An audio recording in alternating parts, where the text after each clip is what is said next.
आज हम भारतीय संस्कृति की आधारशिला पे बातचीत शुरू करेंगे। इस रूप में यह प्रश्न पत्र प्रथम वर्ष में पढ़ाया जाता है, परंतु इसके अतिरिक्त सांस्कृतिक परंपराओं पे कतिपय प्रश्न पत्र और भी विभिन्न कक्षाओं में चलते हैं।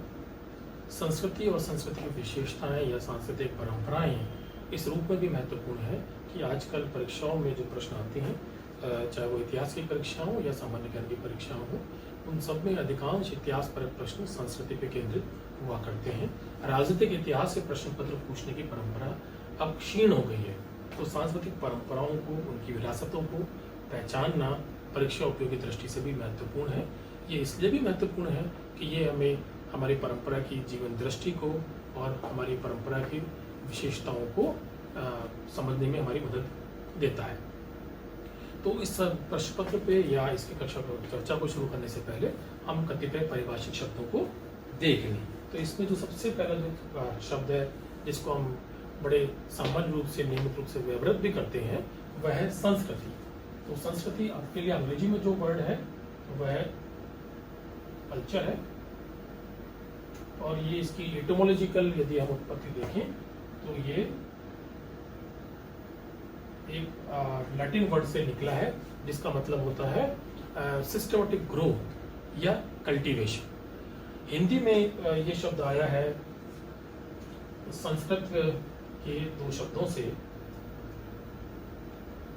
सम प्लस कृति। सम जो उपसर्ग है वो बेहतर, श्रेष्ठ इत्यादि के लिए भी इस्तेमाल होता है, और कृति यानी रचना। तो जो बेहतर या श्रेष्ठ कृति है तो वह संस्कृति है। तो अंग्रेजी और हिंदी के जो दोनों शब्द हैं वो परिष्करण को ध्वनित करते हैं, अर्थात संस्कृति वह है जो परिष्कृत करती है। तो मानव समाज की संस्कृति क्या हुई? वो जो मानव समाज को परिष्कृत करती है। जब हम अपने आम व्यवहार में संस्कृति शब्द का प्रयोग कर रहे होते हैं तो कौन से बिंब हमारे मस्तिष्क में उभरते हैं? किसी के दिमाग में कोई वास्तु परंपरा का प्रतीक उभरेगा, जैसे कि ताजमहल है, खजुराहो के मंदिर हैं, कोणार्क का मंदिर है। किसी के दिमाग में अजंता एलोरा की गुफाएं का बिंब उभरेगा। किसी के मस्तिष्क में हमारी गायन परंपरा, नृत्य परंपरा का चित्र उभरेगा। किसी के मस्तिष्क में खान पान या पहनावे का चित्र उभरेगा। तो ये सब भी संस्कृति है। वो इसलिए क्योंकि ये सब, इस सब में संस्कृति अभिव्यक्त होती है। कोई यदि और गहराई से सोचेगा तो संस्कृति का उसके लिए क्या मतलब होगा? उसके लिए संस्कृति का मतलब होगा कि जो सूक्ष्म जीवन दृष्टि या दृष्टिकोण किसी समुदाय में है वह, अर्थात यदि आप संस्कृति के अध्ययन करने वाले या अध्येता से बात करेंगे तो उसके लिए संस्कृति का मतलब ये होगा किसी समाज या समुदाय की जीवन दृष्टि।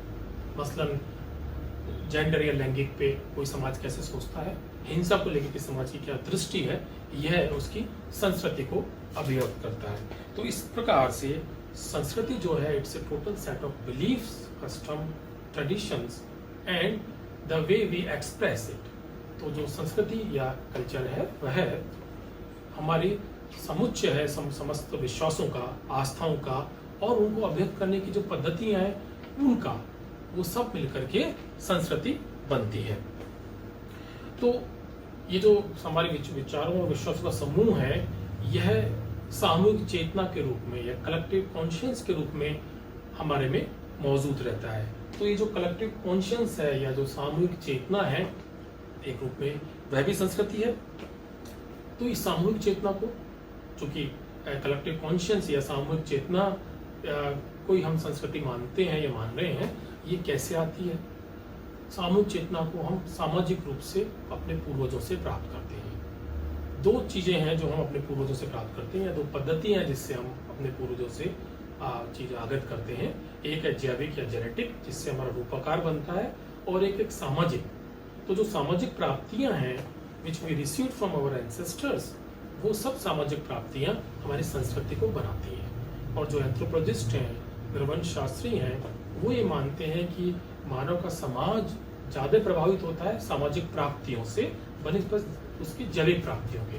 अर्थात रूपाकार जो है, जो हम जेनेटिकली प्राप्त करते हैं, वो मानव समाज को परिचालित करने में इतनी बड़ी भूमिका नहीं निभाता जितनी कि जो सामाजिक रूप से हम सामूहिक चेतना के रूप में, या कहें कि सांस्कृतिक रूप में अपने पूर्वजों से प्राप्त कर रहे हैं, वह मानव समाज को परिचालित करने में जो भूमिका निभाता है वो निश्चित रूप से बड़ी होती है।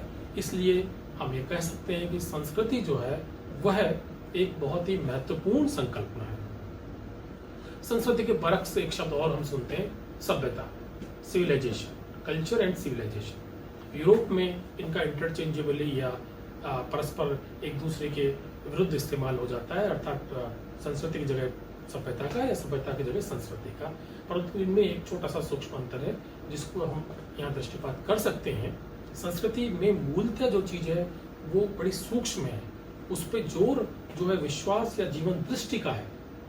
उसके बरक सभ्यता जो है वह भौतिक चीजों से में दिखाई पड़ती है, जो हमारी भौतिक प्रगति की प्रक्रिया है, the process of material development, उसको हम सिविलाइजेशन या सभ्यता कह सकते हैं।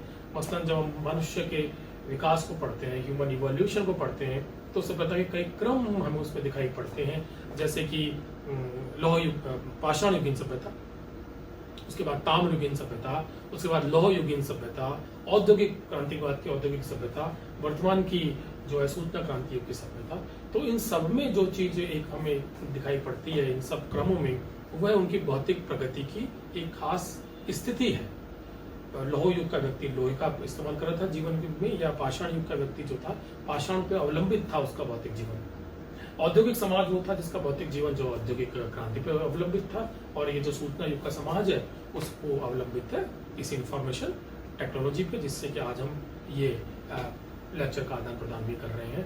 तो जो सभ्यता है वो भौतिक प्रगति की संसूचक है, जबकि संस्कृति जो है वो इस समुदाय की सूक्ष्म जीवन दृष्टि को अभिव्यक्त करती है। सभ्यता, माफ कीजिएगा, संस्कृति के साथ धरोहर या विरासत का भी बहुत इस्तेमाल होता है। ये भी संस्कृति जितना ही व्यापक शब्द है, या कहें कि जो संस्कृति में जिन बिंबों को हम देखते हैं, देखाएं, वो सब विरासत है। तो whatever we received from our ancestors is heritage, या जो कुछ भी हम अपने पूर्वजों से प्राप्त कर रहे हैं वह धरोहर है। तो फिर संस्कृति और धरोहर में क्या अंतर हुआ? संस्कृति में एक सूक्ष्म जीवन दृष्टि भी है, जबकि धरोहर जो हम पूर्वजों से रचनात्मक प्राप्त कर रहे हैं वह है। अर्थात संस्कृति में पूर्वजों से प्राप्ति का भाव तो है, नहीं है, वो जीवन दृष्टि है जो बड़े चुपके से हमारे जीवन में प्रवेश कर जाती है। धरोहर में जो हम प्राप्त कर रहे हैं वो सब रचनात्मक है, वो उसमें से कुछ हमें दिखता है, कुछ हमें महसूस होता है। इसीलिए धरोहर या विरासत को दो कोटियों में बांटा जाता है, टेंजिबल और इंटेंजिबल, मूर्त और अमूर्त, ये दो धरोहरें मानी जाती हैं। इसमें यूनेस्को ने पिछले दिनों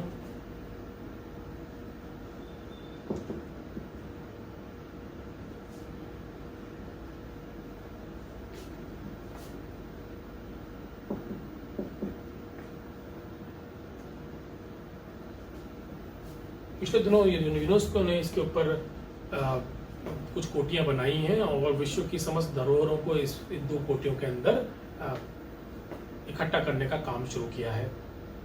यदि हम भारत की मूर्त धरोहरों की बात करें, मूर्त ये जो भौतिक रूप से हमें दिखाई पड़ती है, तो समस्त स्थापत्य परंपराएं, जैसे हम अभी चर्चा कर रहे थे, कोणार्क का सूर्य मंदिर है, या खजुराहो के मंदिर है, राजस्थान में ओसिया के मंदिर हैं, या मध्यकालीन तुर्की स्थापत्य का प्रतीक कुतुब मीनार है, या कि हमारी चित्र परंपरा का प्रतीक अजंता की गुफाएं हैं या बाघ की गुफाएं हैं। ये समस्त चीजें जो हैं, ये जो बिल्ट हेरिटेज है, ये सब समस्त मूर्त या टेंजिबल हेरिटेज है, या मूर्त धरोहर या विरासत है। और जो इंटेंजिबल है उसमें वो है जिसकी हम गणना नहीं कर सकते, जिसको हम भौतिक रूप से देख नहीं सकते। मसलन हमारी नृत्य परंपरा, हमारी संगीत परंपरा, अधिकांश हमारी प्रदर्शन कलाएं, परफॉर्मिंग आर्ट्स जो है वो अमूर्त या इंटेंजिबल में आएंगे।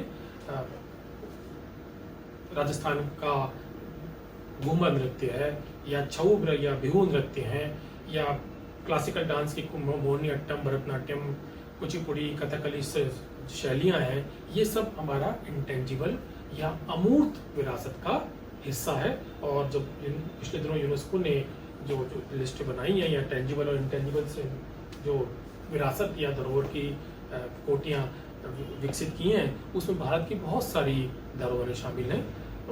यूनेस्को की मूर्त धरोहर या टेंजिबल जो हेरिटेज श्रेणी है, उसमें राजस्थान के 6 किले भी हैं। इसके अलावा ताजमहल जैसी रचनाएं हैं। अभी हाल ही में जयपुर का परकोटा भी उसमें शामिल किया गया है।